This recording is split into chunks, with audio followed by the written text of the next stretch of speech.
So that brings us to the final one, which is skepticism. Now, skepticism, the benefit there is that it's very epistemologically correct. And it's basically pushing that we should get more evidence. But so the drawback is, well, it's not the nihilism. You know, the whole idea that skeptics believe in nothing and will never make a decision. No.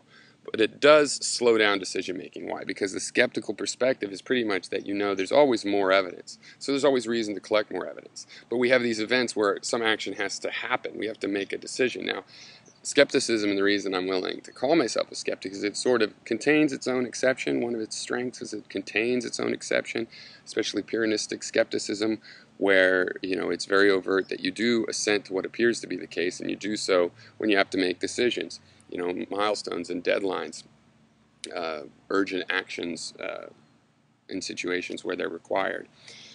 And skepticism will tend to slow that down. Okay, so in this particular subject matter, the skeptic would say we have to analyze a situation. We have to get all the philosophies to generate answers. We need to compare the answers. And really built into that, the only skeptical way to compare relativistically like this is through pragmatic means. So we're going to try things. We're going to collect perceptions and information that's going to improve what we think is the case, what appears to be the case, our ascertention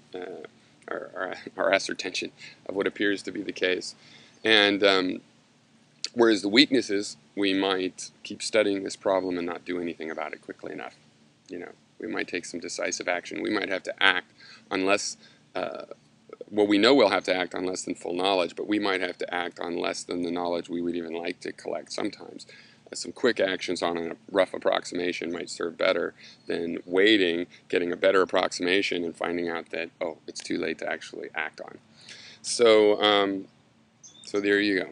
In a relativistic perspective, taking all of these opinions, and of course this is, as I said, just an example.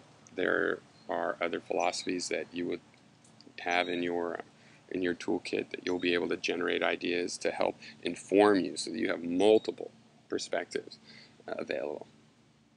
Cheers.